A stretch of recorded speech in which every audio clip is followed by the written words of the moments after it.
What's up, guys, and welcome to another episode of the Powerhouse Mentality Podcast. I'm your host. I'm Caitlin Kenneth Smith, and today we have back on the podcast for the second time my good friend Jason Pyne. Jason, welcome back to the show. Thank you for having me. Yeah, it's always a good time.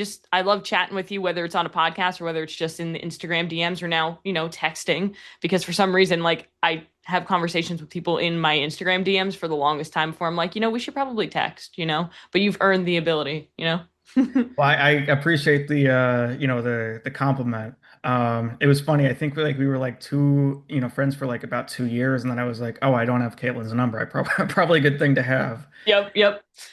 So, the last time I had you on, we spoke about avoiding distractions and overcoming those who don't support your vision.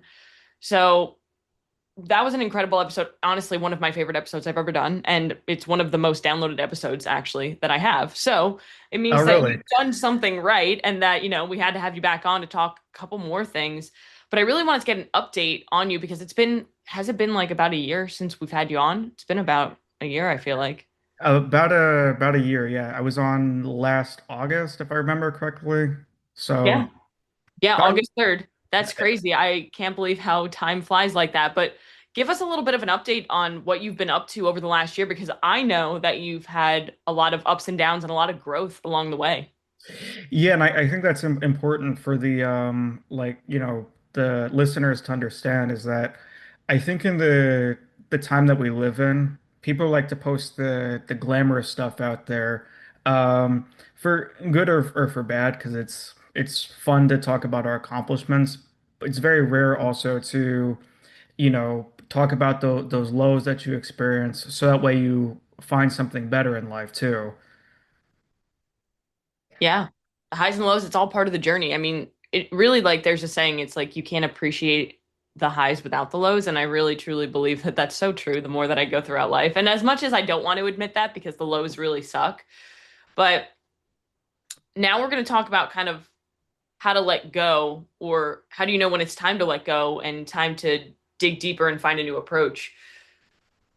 I think that the thing to keep in mind, because I would say it's kind of a two-tiered approach, because the other thing about the shiny object syndrome that we talked quite a Mhm. bit in depth about last time is if you're running a marathon, to use an example, and you get to mile 23 and a half, so you got 3 more miles to go, it's very easy at that point to kind of think, well, I'm going to make it, to mile 26 and a half anyway. So what's the next marathon I could do?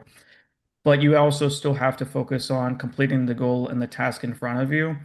So I would say the kind of the first step is to figure out, is the shiny object syndrome kind of creeping in? Is there still work to be done?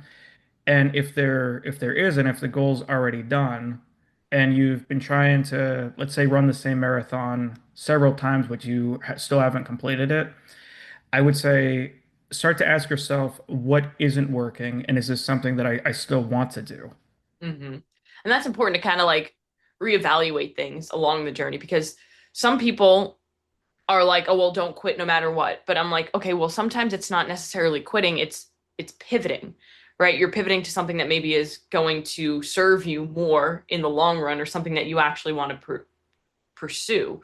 I have a client actually who's currently, she's 23 or 24 days out from her first bodybuilding show. And yesterday she texted me and she was like, I think I want to do my next bodybuilding show in like September of next year. And I said, whoa, let's get to this one first, right? We can talk about the next one later. Like, we need to focus on what's right in front of us and not allow that shiny object syndrome to get us focused on other things. And she's like the same client who's also like, I kind of want to run a marathon too. And I kind of want to do this. And I'm like, can we just pick an approach? And I think it's so important to understand that like we can't be a master of everything. We have to focus on what's most important to us.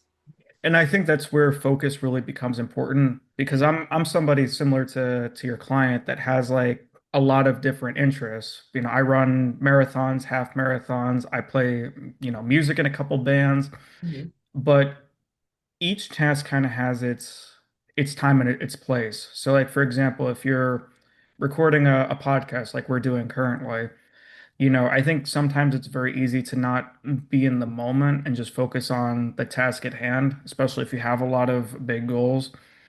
But it really just comes down to as simple as, okay, if the time is to requires to do this specific task, focus on that and doing that great, and then you can always build on that other stuff later.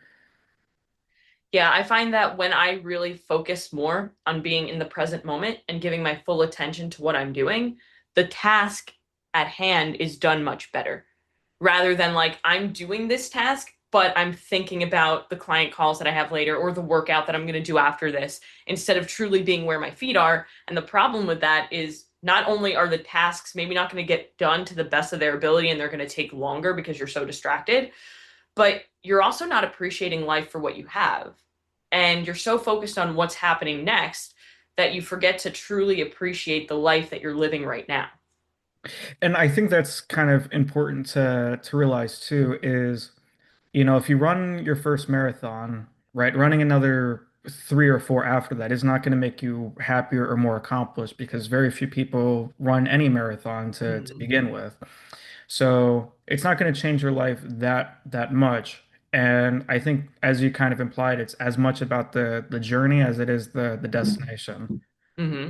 Yeah, and honestly, I believe that the journey is so much more important than the destination, especially like when I'm coaching clients, what I have them focus on is the process. The end goal will happen if our process is dialed in, but if we get so distracted by the end goal that we can't put our full attention into the process, it could get messy or it could take longer than it needs to take.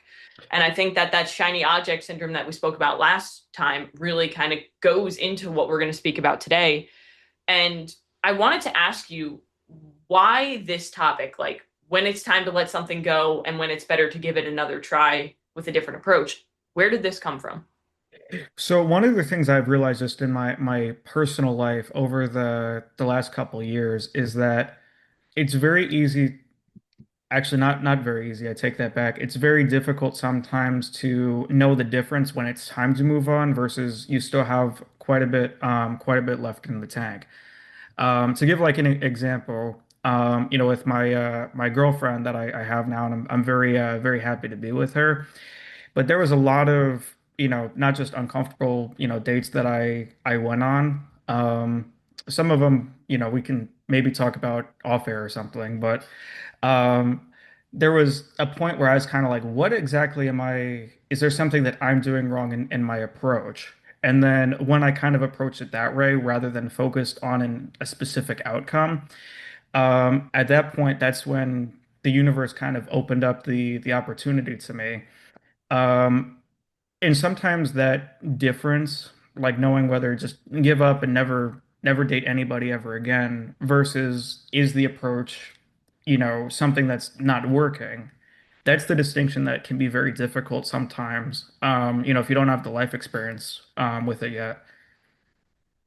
And I do feel like a lot of people take the life experience that they have and maybe apply it inappropriately. For example, we use like the relationship thing.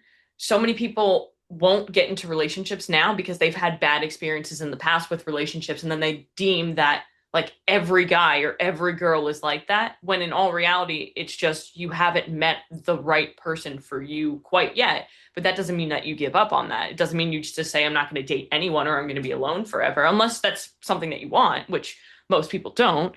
But I think that's such a great perspective to have, is to be able to recognize like what can I take from this experience and what expectations can I have going into something. Right, and that just kind of comes with the experience to back it up. But the other thing too, that's been really helpful just in my personal life to kind of know the difference is kind of detaching, emotion from like a particular outcome. So like for example, going back a couple months, there was this promotion that I really wanted and I put all the work, to get it. And then for one reason or another, it didn't happen. When I found that out, I was like heartbroken. I was so angry and I was so upset. But I allowed myself, one, to feel those things, and then two, kind of reevaluate, well, if I apply for it again, is that something that I want?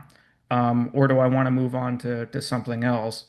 Um, I think sometimes when the emotion, whether positive or negative, kind of comes into those decisions or big events in our life, it kind of can potentially cloud our judgment. Not always, but it's certainly a possibility. Hmm. Yeah, and the same thing goes for, I like to relate everything back to like fitness, right? Because I am a fitness and a mindset coach, but that's something that a lot of people struggle with is just they allow their emotions to dictate their actions when it comes to what they're doing for today. For example, if I had a really hard day at work, but I told myself that I was going to go to the gym after work, a lot of people just say, oh, well, I had a hard day at work. I'm too tired. I can't deal with it. I'll do it tomorrow, knowing damn well that tomorrow really never comes and that you lack the consistency now because you allowed your emotions to overcome your commitment to self. And that also goes to like this type of situation. It's like, what do I truly want out of my life? Because if this is what I truly want, and I think it's important to like reevaluate that and be honest with yourself instead of just doing it for like more of an ego reason, because I feel like a lot of us do things in our career because we want that title when it's kind of irrelevant. Um, but it's important to emotionally reevaluate where you're at and see if this is worth it. Right, exactly. As relates to fitness, there was a couple years ago in 2023, I ran the Los Angeles Marathon. And then 5 weeks after that, I had signed up for the Jersey City Marathon. That's not something I would, necessarily recommend to, to your audience or anybody listening, because 5 weeks is not a lot of time for your body to recover from, the first one in between. So I got to mile 19 and a half on the Jersey City Marathon, and then my leg was giving me some problems. So I had to like limp, and I was marked as I did not finish. But what I learned from that, that's where most people would be like, I'm never doing a marathon again. This is too painful or it's too humiliating. But I was fortunate enough to have the life experience 5 weeks prior and finishing the LA marathon that, well, something must have gone wrong here. Like, yes, this sucks. Yes, it's painful. But if I already did it once, that means I did something wrong here. Um, and that was definitely like a kind of a turning point to kind of opening this way of thinking for myself. Hmm. And our brain always goes to like the negative experiences first. So if we've had so many times, and like hundreds to thousands of times, I'll use like an Olympic lift for an example. If I've done a power clean thousands, 10,000 times, but one time I like felt a pull in my back and I hurt my back, that's the number one thing that I remember is power cleans hurt my back. But I've done so many other reps where that didn't happen. However, we always go to the negative thing first. So, can you give me a couple of examples from your life where you actually did use this, like had to go back and forth with yourself, like when is it time to let go or is it time to try a different approach? Well, I'm gonna answer that with a fitness related Yeah. answer and then one just from, my own personal life. But the story with the Jersey City Marathon, it does have a happy ending because um, I kind of use that failure and that experience, as painful as it was, to figure out how to dial in and actually complete another marathon shortly after that. And I completed the New York City Marathon a few months later, but I changed a lot of the like the training regimen. It was a lot more intense with a couple days of recovery. Recovery basically being like a lot more stretching, so that way the muscles like had time to not just recover, but kind of adapt to that level of like stress you'd put on your body. Um, so there was a lot of, obviously learning moments from that and a lot of like kind of nervous anticipation. But the point is I did, kind of reevaluate my approach on that. And the same thing with like, the path that I've taken in my career is that one of the fun parts about negotiating is like, giving the illusion that, you might be bluffing. So when I kind of explained to the previous sales company I was working for that I had like another offer on the table, like I was going to go somewhere else, they kind of brushed it off like, Jason, you're one of our best employees, you're not going anywhere. And then about 5 or 6 weeks later, I already had. So, um, that obviously comes down to, in a situation like that, you have to give the person the opportunity to let you down and like Mm-hmm. show their cards. Because if I just, stomp my feet and be like, nope, this is it. I didn't get what I wanted, so I'm out of here. I would have never known like kind of what the actual true possibility was. Mm-hmm. So with that, what have you ended up doing with your career since we've spoken last? Well, since the podcast has spoken to you last, I speak to you all the time. Yeah. So I'm still like a accomplished salesman. I'm just doing that now at a different company. So Mhm. same role. Eventually I'd love to be a maybe like a team manager, more of like a in a leadership position. But for the time being, I'm still acquiring different tools to use in my salesperson tool belt. Yeah. Yeah, and that's awesome because it's cool to have different experiences at different companies and also see how different employers treat you to see if they actually hear you and treat you like a human being instead of just another number, you know? And sales just in general, not to go too Yeah. far off topic, but it's really fun and something that I'm very passionate about. Like, do you know the fitness influencer Mike O'Hearn? Hmm. So like a kind of like a silly story, but he actually blocked me on my regular Instagram page because Really? yeah, because I was, and mind you, I don't have a small following, but I've got like 900 followers, so small potatoes compared to him. And I Hmm. would comment like these silly like little comments, "Good job, Michael Trent," or "Wow, Michael Hearn at it again, 100% natural." I checked like 2 days later, and he had me blocked, so that means he's reading every single like message. I say this because I had a show in New York City with my band, and so I used like his like his face on the poster, and I was like at Mike O'Hearn, 100% natural music, and I sold out the show in like 3 days. It was really funny, and also yeah, since I brought him up, thank you, Mike O'Hearn, for the for the help on that. I appreciate it. That's awesome. I love that. Um, so going back to like your work situation. So are there situations that you've been in when you don't have to talk about it, but where it's like toxic work environments or kind of misaligning with where you're at that have led you to be like, maybe I do need to pivot from here? Or is that not something you've dealt with? I think it kind of comes down to because yes, I have dealt with it, but I'm and some people just in corporate America, they might not like this, but I go into a job to make money first, provide more for myself, and then make friends or acquaintances second. Hmm. Um, so everything else I kind of feel is white noise until it isn't. And that's not always the easiest thing to do because when you work in like a toxic work environment, without going too much into the specifics, if one person's unhappy, everybody's unhappy. So Yeah. what I try and do rather than just feed into that negativity, which is not always easy, just try and keep my eye focused on the tax, maybe make somebody, laugh or chuckle or something, and then just, go about my day that in that way. Yeah. I'd love to hear your advice to somebody who maybe feels like they're in a toxic situation at work because I've been there and I know that I've had clients because my clients we talk about fitness and nutrition, but a lot of the times we talk about life and obviously a lot of them, they have a 9 to 5 job, so that's a big part of their life. Right. They're working in a toxic environment and they don't know whether or not like they should quit, move on, get a different job, or if they need to adjust their expectations or their perspective towards what's going on. I would love to hear your opinion on kind of what your thought is on when it's time to let go versus when it's time to keep going in a sense. Well, obviously that's going to depend from person to person because and there's I think everybody's got that personal line that just can't be crossed. Yeah. And I think Um, it's so important there to set boundaries. People don't set them, they just kind of allow people to walk all over them. Right, because if you don't know what that personal, boundary or line that can't be crossed for yourself, then it's going to be harder, I think, to answer that question. So, assuming that line, is not, being crossed with somebody in an environment like that, what I would do is kind of dig into the mental cookie jar.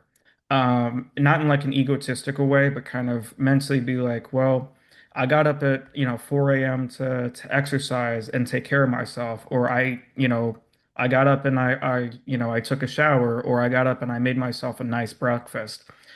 Perhaps these people are, being more negative because, they didn't do those things, but I did them Mhm. for myself.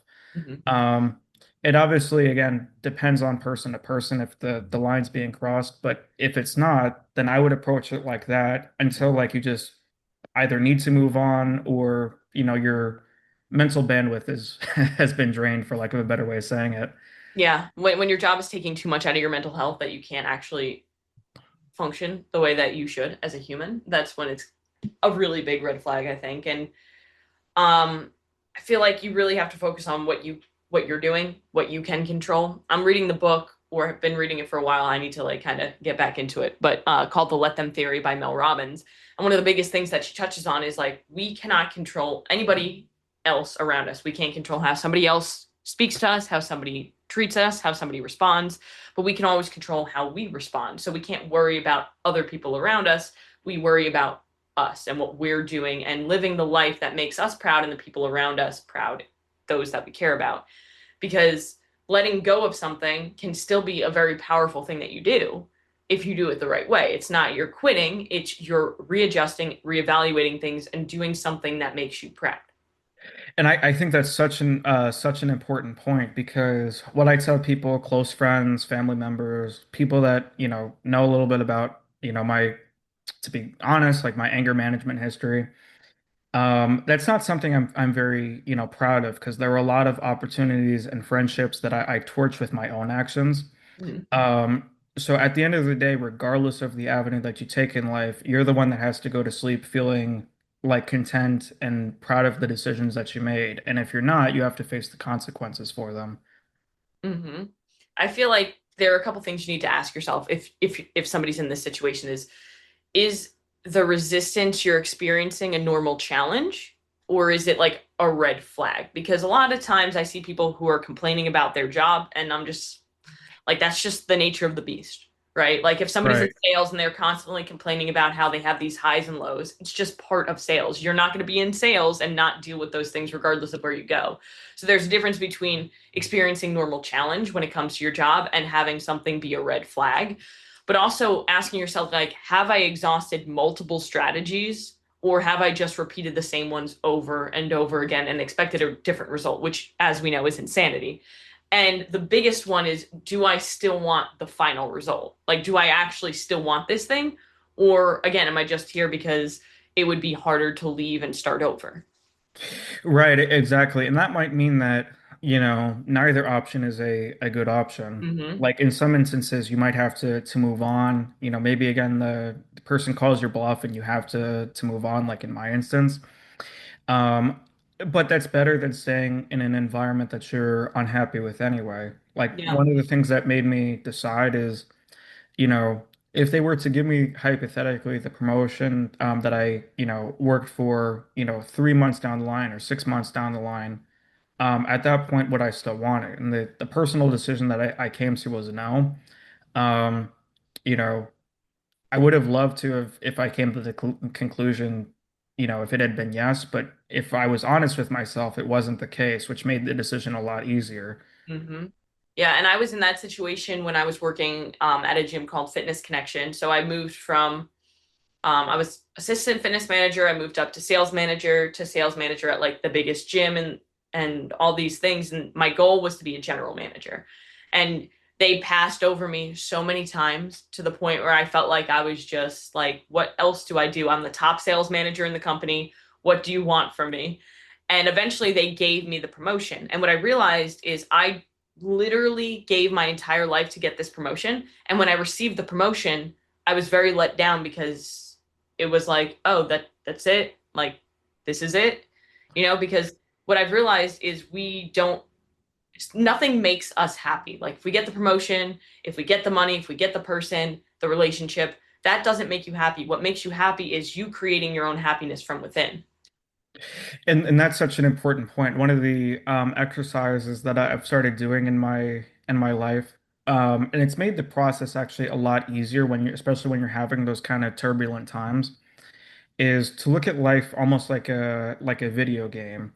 So, like as an example, if you have the goal of running a marathon, it's like, well, what kind of days are you going to have in between before you're on the course? You're going to have the days where you don't want to get up, either before or after work and, put in the cardio to where you feel like it. You're gonna have the days where you just kind of roll out of bed, do the cardio, and you feel like amazing, like you're on the top of the world. You're gonna have the days where you're kind of doing both, but at the same time you're over it, and maybe the shiny object syndrome kicks in. Whatever those days are, kind of take note of them, like mental or otherwise, and then just have fun with it, with the different scenarios that pop up along the way. And that's a great perspective to have towards it. I mean, at the end of the day, how we look at life is based on our perspective towards it, right? What we get out of life is based on our perspective towards it. So I use the example of somebody who has a drug addict as a parent may become a drug addict versus somebody else who has a drug addict as a parent may not become a drug addict because of their perspective towards the situation. That's a huge example. It is like my father was a drug addict, so I look at myself and my brother and I'm like, well, one of us could have become a drug addict, but both of us actually took the perspective of, I don't want to be like that because I saw how it destroyed things. So I'm Right. going to do the complete opposite and be very successful in life. However, you see the complete opposite on the other end of the spectrum based on that person's perspective towards the situation, where they just say, well, it's just who I'm meant to be at this point. So they almost give up in a sense. Right. And I think that comes down to just how like how much mental toughness a person has because and also just the amount of, perspective and self-awareness too, because Mm-hmm. people could also develop toxic, toxic habits without actually seeing that it's a problem, as well. 100%. So talk to me a little bit about the no moss factor, because you put that in our notes and I've never heard of this before. So I forget the name of the particular boxer, but in the 1980s, I believe it was, this guy Hmm. was like the heavyweight champion or whatever it was, and he was on round 10 of this fight. He was beaten, he was tired, probably dehydrated, the whole list when you're a boxer. And he just starts waving his hands like this, and he just says no mas, meaning he was like forfeiting the fight. And he ended up living like a long life, after that. But I always felt hearing that story that he probably regretted just giving up, even if he had lost the fight. And so it goes back to early in our conversation where everybody's got that breaking point. Well, if you give up before you reach the breaking point, that's unfortunately how you get to a life of regret, where you're like, I wish I just ran one extra mile, or I wish I told that person I love them one last time, or whatever it is. As long as you are aware that the no mas factor comes with more of a life of regret than, you know, gratitude and no regrets, you have to kind of analyze that before you make a decision in life. Hmm. I say this all the time when I'm in a training session and it's like, we'll say it's like a 10 set workout because for some reason my coach loves 10 sets. Um, Right. and I'm on set like 6, 7, and my whole world, like my body hurts. I want to quit. I'm done. But I know that if I were to say no more, no mas, right, I would feel the regret of it immediately because that Right. pain that I'm feeling in the workout is a very temporary pain. As soon as I finish the workout, within the next hour, I'm going to feel 100% better. However, Right. if I say no mas, I'm going to feel way worse later, tomorrow, the following day, because I'm going to know that I quit on myself and it wasn't, I, like my body just gave out on me. It was mentally, I wasn't strong enough to continue. And I think that's an important point because when it comes to fitness, oftentimes the difference kind of, I think gets lost in a gray area. Like I'm not obviously encouraging people, to push themselves to the point of like injury, Right. but Different. a very different, yes. But we all again have different genetics and like a different, like kind of breaking point in terms of how much we can handle. We're all on a different and at different levels on a fitness journey. So Mhm. if you get to the point again where you quit before you reach your potential, um, that's a little bit different, obviously. I find that a lot of people, and this isn't everyone, obviously, because we always have to say the caveat of like, don't injure, don't be stupid. But Right. I find that a lot of people quit way before they're even close to the limit. For example, people quit when they're here, but the limit is like 2 streets over. They can't even see the limit yet. But because they got a little bit uncomfortable or very uncomfortable, their body started screaming at them to stop.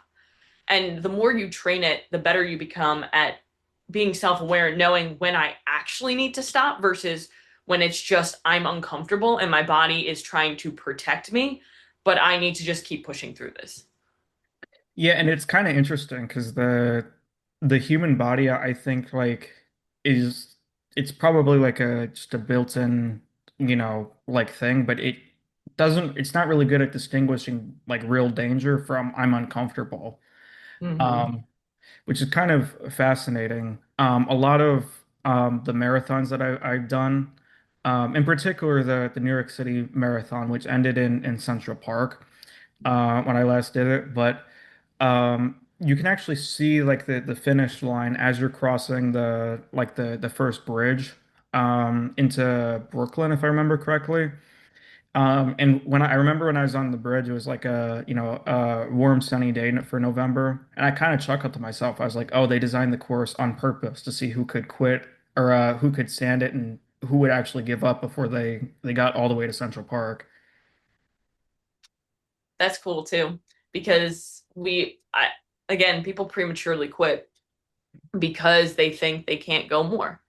But why not try? And I'm not saying like push the limit so much where again you hurt yourself, but next time you feel the need to quit on something, just try a little bit longer. One more minute, one more phone call, one more email, one more tough conversation, whatever that thing is, just do one more of it and see what you're capable of. The amount of times I'll program something for a client and I'll tell them a specific weight to use and they'll message me after saying, I didn't know I could do that weight.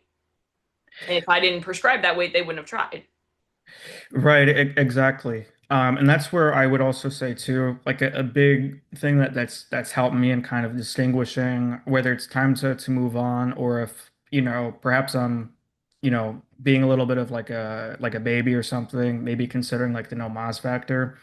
It's just being surrounded by good people that while sometimes they might push you to your limit and it might feel frustrating in the moment, they have your best interest in mind. When you surround yourself with people like that, it makes those challenging days a lot more easier than if you're surrounded by people making, maybe bad decisions or decisions that don't align with your personal goals. Mhm. I think that's so important because we become the five people closest to us. Or so if like we're surrounding ourselves with negative people, then we're always going to be negative. It's kind of like negativity spreads like cancer, but so does positivity.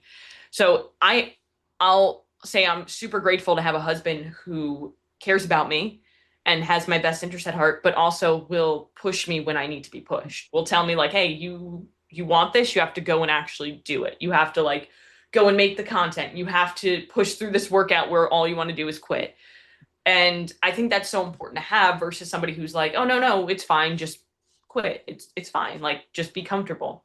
We have to be uncomfortable if we want to actually achieve our goals, and I think that's such a hard thing for people to wrap their heads around because they almost have the expectation that it will be easy, and when it's not, they get freaked out and they stop. But having appropriate expectations here is so important to know that if you want to pursue something, whether it be in your career or with fitness, it's going to be challenging and you need to push through it. Right, right. No, and that's important too because sometimes again, like as we've talked about quite a bit today, like the lines kind of get blurred and it's tough to trust your gut for the specific reason that if the emotions are taking over, whether positive or negative, you start to question, am I making the right choice for myself? And that's where leaning on other people who know you best really comes in handy. Mm-hmm. Absolutely. And, sometimes you will have to quit on something. And I hate saying the word quit because the way I like to look at it is sometimes you just have to pivot and adapt because it's not serving you any longer. And that's so true. An example that actually comes to mind is a good friend of mine now, but somebody I worked with back when I was, pursuing more being in the entertainment industry. This gentleman owned like a large like entertainment company in Chicago or owned a piece of it. And I really wanted to work for him. And I got the vibe that like him and I were kind of similar in terms of personality and that kind of thing. Well, I interviewed for a role, a position at his business twice. He gave me several opportunities to interview, but I ultimately didn't get the role twice in a row, and so I was pretty disappointed about that. at the time. But as I started kind of approaching, okay, well, I still want to work for this person, but if I just interview again with additional experience, it's probably going to be the same outcome. So what I did instead is I sent this person a like text message, and I was like, just meet me for a cup of coffee. I have a couple questions about the particular industry, and I want to learn from you. Well, because I didn't get too attached to to a particular outcome, I genuinely was more curious in him as a person. Hmm. That ended up leading to me getting the job anyway, and him taking a chance on me. Um, so had I done it the same way that I tried the first two times, was I technically quitting? No, technically not, but I was adapting to what was needed to get to where I wanted to go. And I think that's a really important mindset to have is to go into something, like we said, without focusing on the outcome and just trying to learn and trying to be present in the process. So you know that, hey, if I don't get this job, whatever, it's not meant for me, but I can learn from this person because they have so much experience in it that I can see if this is the right area that I want to be in, or I can just learn and grow from this experience. And learning from every experience that we have in life, good and bad, is so important. I couldn't have said it better. I think another thing that I like to add too is just as a salesperson, you hear the word no a lot. And Hmm. at when you're first starting in sales, regardless of the product you're selling, that can be a little bit uncomfortable. But one of the things that's been interesting, because in life outside of work or selling, you just you hear rejections from people all the time. It's been a unique observation, for people that, reject me for one reason or another, to just let it roll off my back and just say something like, no worries, thank you for your time. The response from people, while I don't think it's oftentimes intended this way, they oftentimes seem confused that like the rejection doesn't bother me all that much. And I think that's such a powerful thing that you have because so many people let rejection destroy them. And rejection sucks. Like it's never fun. But if you can change your perspective to it to be like, as they say in sales, like each no gets you one step closer to a yes. It's the same thing in life. You're going to fail in life. You're going to make mistakes in life. And that's inevitable. But what is your choice is learning from the failures and using them to succeed. Every single person who you watch who is super successful has failed so many times, way more times than they've succeeded. Right. So, And it's very similar to like, putting in the repetitions at the gym in that regard, is that there are, I have a personal goal still of getting to 225 pounds on the bench press. oh yeah. I've got a current personal best of 165 for one rep, so I'd say probably like about like halfway there. Yeah. But there's a lot of repetitions that, if you see that one person post, they finally hit 225 or they hit 315 or whatever the actual number is, there's thousands of repetitions that we're not seeing that they, you know, probably wouldn't post because like, it'd be so repetitive that the audience would get bored, but that's what's needed. That's the thing about social media. It's like, I mean, I make content too, and there are some reps. Like I was editing a video the other day, and I was watching one of the reps, and I was like, I'm not putting that rep in there. That was a disgusting rep, so I'll put this one. It's a little less disgusting, but I mean, that's social media, and people put their whole heart and soul into social media as they scroll, thinking, "Oh man, this person's life is so much better than mine. Oh my gosh, they don't struggle like I do, or they have all of these things and I don't." You do not see what went into getting those things. Like with the bench press example, somebody hits 315. They didn't just wake up, roll out of bed, and hit 315 on a bench press. They put in years of work to get to that point when you haven't. So you can't compare yourself to that. Right. And it's so interesting too, because it's obviously not just the repetitions. It's, Mhm. the diet, the way that your Mhm. body changes, the way that your hormone changes. Mhm. So, unfortunately, I think in today's world too, it's really easy to, let jealousy take over. Like, why does somebody have all these nice things and Yep. I don't? And I think if you're not happy with who you are and the person that you are, you can't confidently look yourself in the mirror and say, I love myself. It's much easier to not just become jealous of somebody, but almost live your life through their accomplishments. And that's a dangerous place to be because at the end of the day, we have us at the end of the day. Like we have all these people in our life that we love, but when it comes to the end, it's you, yourself, and I.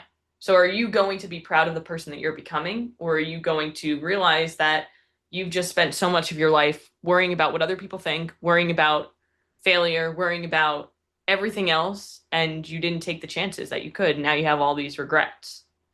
Right, right.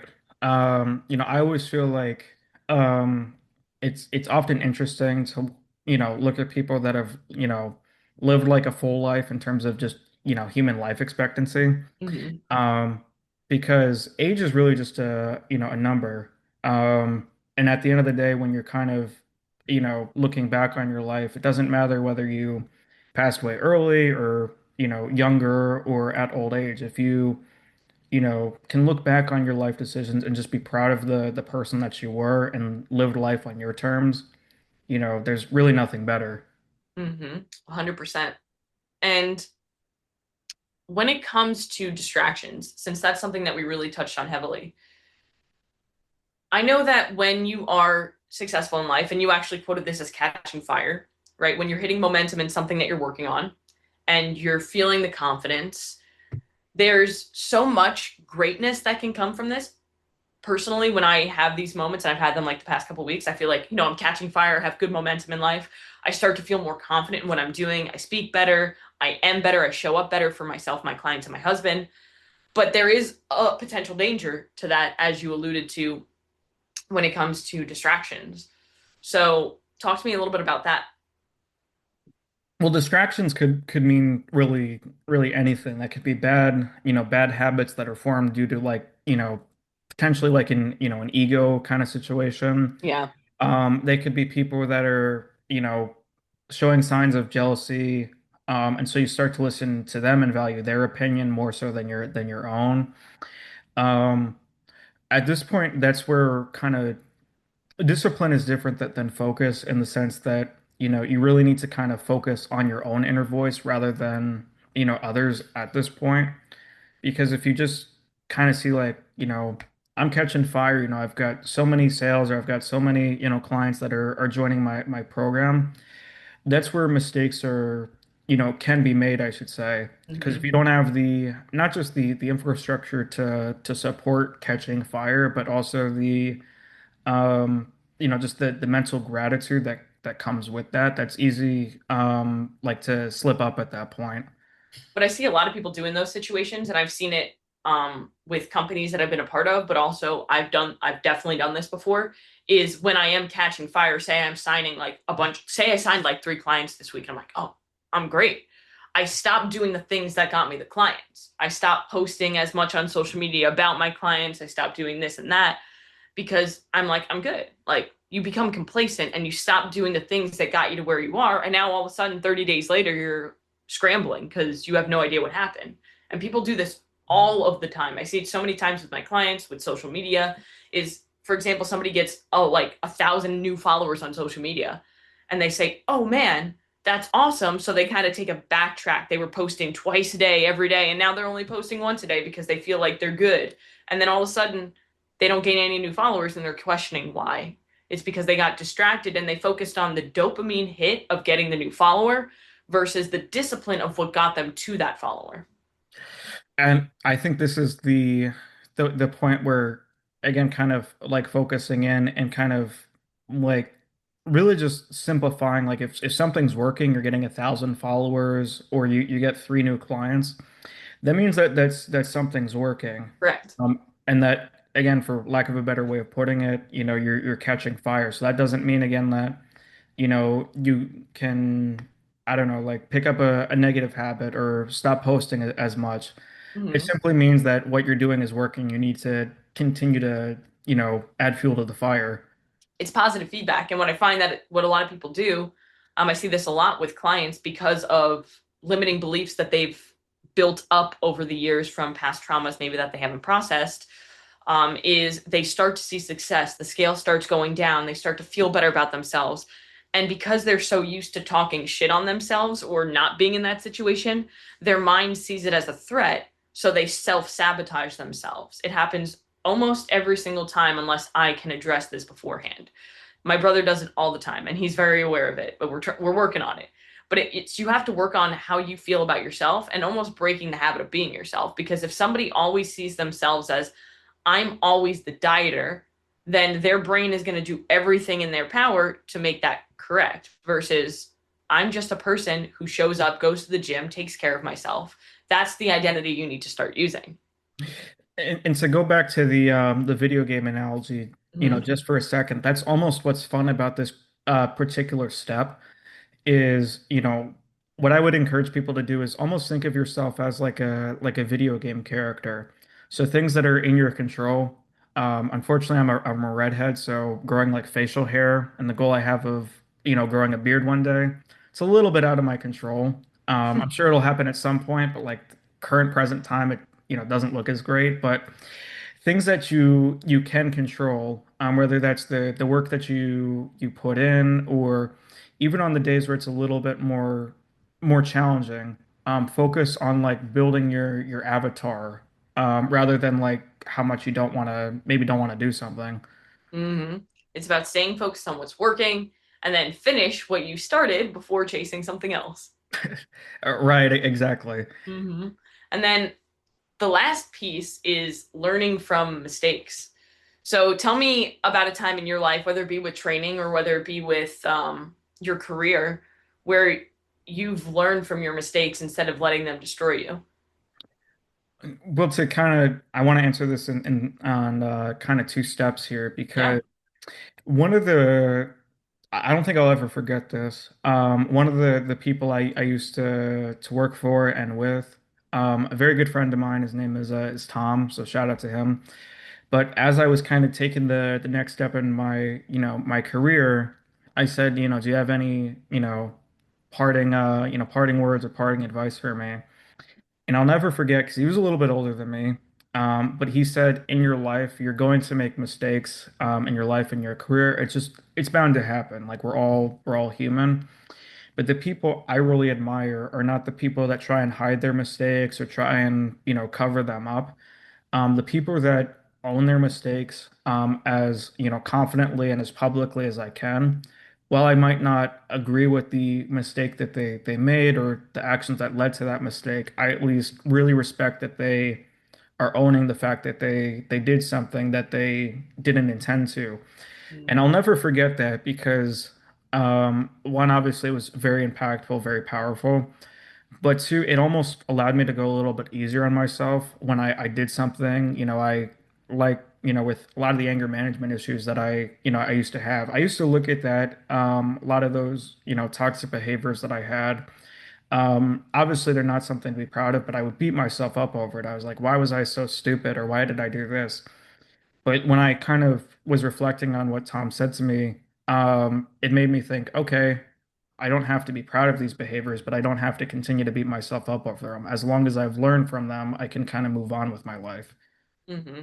I like to look at mistakes not as failures, but as feedback. So, as humans, like you said, we all make mistakes. And if somebody tries to convince you that they don't, well, then they're just a liar, and that's the mistake that they're making.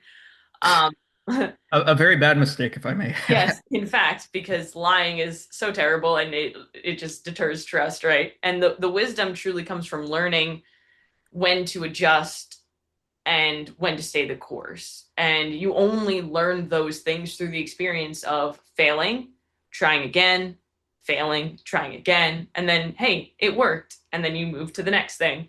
Because there's a difference between quitting too soon because it's hard and then reassessing and returning stronger because you have a better plan this time.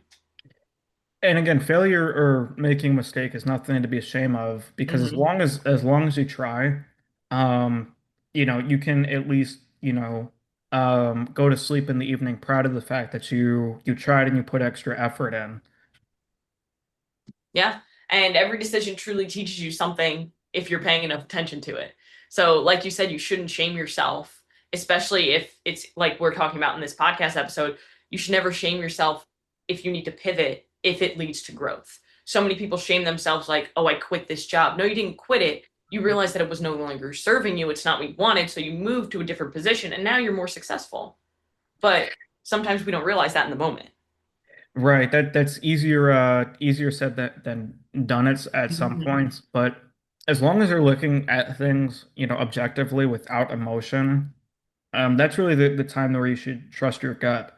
Like if you're in a toxic work environment or, you know, maybe like you're, a musician at like I am and you want to try something else or a different style.